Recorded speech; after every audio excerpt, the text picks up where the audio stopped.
उन्होंने सिरप भी ले लिया, टैबलेट भी खा लिया, हॉस्पिटल गए तो इंजेक्शन भी पड़ गया।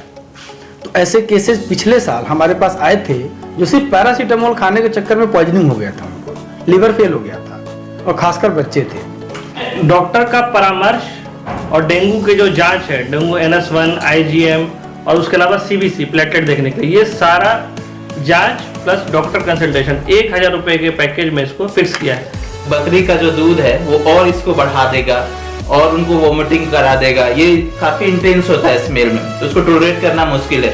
इसके अलावा पपाया का जो ये चलता है एक्सट्रैक्ट करके, बिल्कुल नहीं दीजिए, लीवर पे असर करता है वो, और जो लीवर फंक्शन है उसको खराब करता है। क्या होता है कि जैसे डेंगू इन्फेक्शन अगर 1 से हुआ, अगर उसको सेकंड से हो रहा है तो बहुत सीवियर होता है, ठीक है। तो इसमें ये जो लोग पहले से इन्फेक्टेड हैं उन लोग को और प्रिकॉशन लेने की जरूरत होती है। पहले तो नमस्कार, मैं doctor Satish Kumar Singh, chief managing director Prabhat memorial Heeramati hospital का। ये प्रेस कॉन्फ्रेंस इसलिए बुलाया है कि बीमारी और ख़ासकर बुखार इस सीज़न में बहुत नॉर्मल भी होता है, बहुत जानलेवा होता है। तो उसको लेकर हम लोग एक अभियान चलाए हैं, एक प्रोसेस आगे बढ़ा रहे हैं कि इस फीवर से कैसे निजात पाएँ, कैसे बचें, अगर हो जाए तो उससे उसका क्या ट्रीटमेंट है, इलाज है। तो अभी के टाइम में जिसको सीजनल फीवर बोलते हैं, 5-6 टाइप का होता है। एक होता है वायरल, जो वायरस से होता है। एक होता है डेंगू, वो भी वायरस से होता है। साथ में चिकनगुनिया भी होता है। उसके बाद मलेरिया होता है, जो हमारे यहाँ बहुत इंडेमिक है। उसके साथ साथ टाइफाइड है। हमारे हॉस्पिटल में अभी रिसेंटली 3 केसेस हमने स्क्रब टाइफस के डिटेक्ट किए हैं, जो बहुत जानलेवा होता है, और लेप्टोस्पाइरोसिस है। तो इसी के विषय में हम ब्रीफ बताएंगे आपको कि फीवर अगर आए तो उसको नेगलेक्ट मत करिए। आपके आसपास में जो भी प्राइमरी फिजिशियन हैं, MBBS हैं, MD हैं, DM हैं, उनसे कांटेक्ट करिए, उनके कंसल्टेशन में रहिए। कुछ एक बेसिक टेस्ट होते हैं जो डॉक्टर प्रिस्क्राइब करते हैं, उसको फॉलो करिए। इसमें सबसे इम्पोर्टेंट है कि अगर फीवर आता है तो फीवर में कुछ खाने पीने का मन नहीं करता है। ये सिंपल चीज़ नहीं है। अगर आप खाना पीना छोड़ देंगे तो वो बीमारी आप पर हावी होगा। तो अगर हाई ग्रेड फीवर आता है, जैसे 103 हो गया, 104 फीवर हो गया, बहुत ज़्यादा हेडेक हो रहा है, पेट में दर्द होने लगा, उल्टी नहीं रुक रही है, कभी कभी दांत से खून निकल गया, लैट्रिन काला निकल गया, पेशाब में खून आ रहा है, तो ये सब बहुत डेंजरस चीज़ है, जो most commonly dengue and malaria दोनों में होता है। अगर इसको सही टाइम पर इलाज नहीं किया गया तो जान जाने का खतरा बहुत रहता है। इसमें सबसे इम्पोर्टेंट चीज़ है कि आप पैरासीटामोल खा रहे हैं, बुखार उतार रहे हैं, अच्छी बात है, बुखार उतरना चाहिए। लेकिन अगर डॉक्टर के कंसल्टेशन के बिना आप कर रहे हैं तो ये पैरासीटामोल भी आपको लाइफ को खतरा हो सकता है। जैसे कि पैरासीटामोल डॉक्टर ने कितना प्रिस्क्राइब किया, एक दिन में एडल्ट पेशेंट को 4 ग्राम से ज़्यादा पैरासीटामोल प्रिस्क्राइब नहीं किया जाता है। उन्होंने सिरप भी ले लिया, टैबलेट भी खा लिया, हॉस्पिटल गए तो इंजेक्शन भी पड़ गया। तो ऐसे केसेस पिछले साल हमारे पास आए थे जो सिर्फ पैरासीटामोल खाने के चक्कर में पॉइजनिंग हो गया था, उनको लीवर फेल हो गया था, और खासकर बच्चे थे।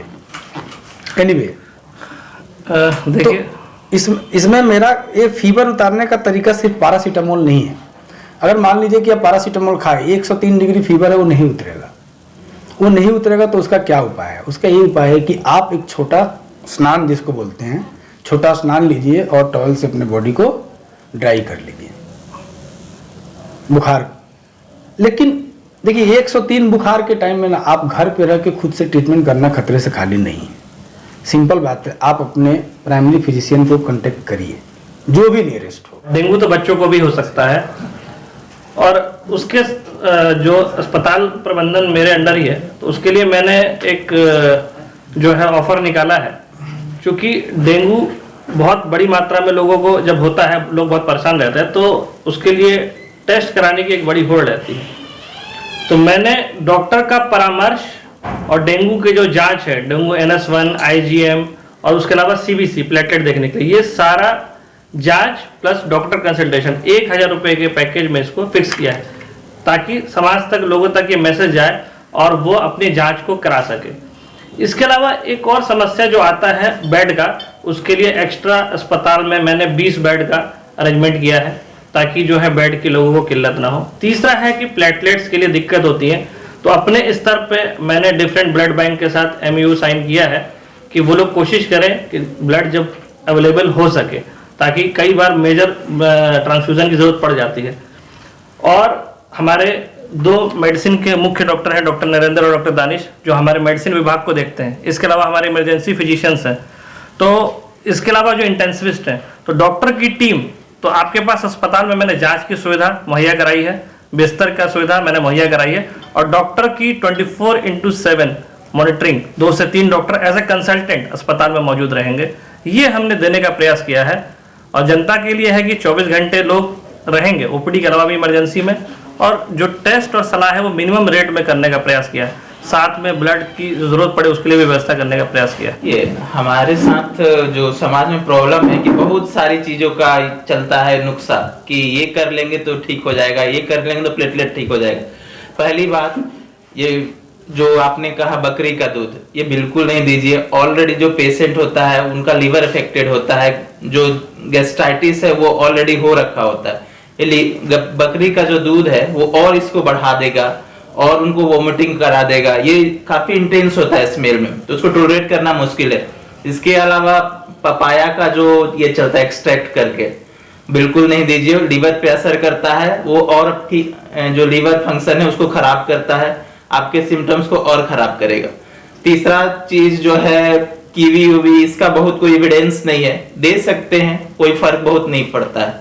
प्लेटलेट बढ़ाने का जो बात है, जो शरीर है वो खुद प्लेटलेट बनाना शुरू करता है, एक टाइम पीरियड होता है, ठीक है ना, क्रिटिकल फेज बीतने के बाद प्लेटलेट खुद बढ़ता है। ऐसा कोई दवा, मेडिकेशन जनरली नहीं रिकमेंडेड है जो प्लेटलेट बढ़ा दे। तब तक आपको शरीर को जो है, आपको डिफरेंट जो मेडिसिन हैं उससे सपोर्ट दे के उसको कैरी ऑन करना होता है, ताकि हम क्रिटिकल फेज से निकल सके। एक और चीज जो है मेडिकल से रिलेटेड मैं कहना चाहूंगा कि केवल फ्लूइड इलाज नहीं है।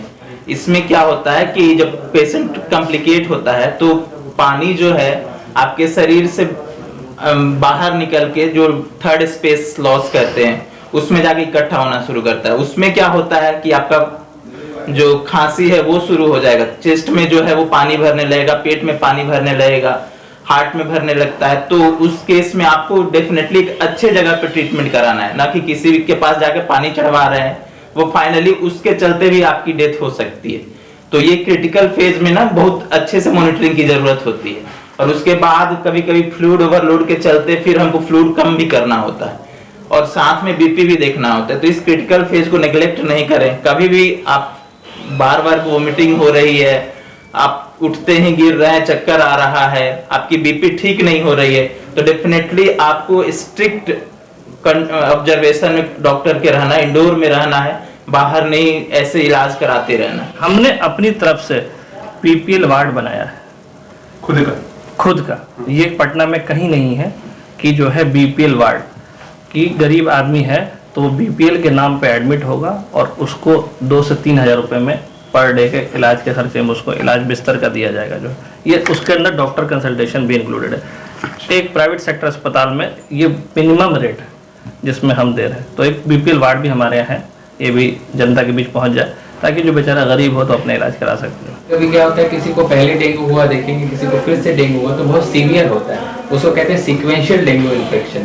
तो ये क्या होता है कि जैसे डेंगू इन्फेक्शन अगर 1 से हुआ, अगर उसको सेकंड से रिवर्स से हो रहा है तो बहुत सीवियर होता है, ठीक है। तो इसमें ये जो लोग पहले से इन्फेक्टेड हैं उन लोग को और प्रिकॉशन लेने की जरूरत होती है।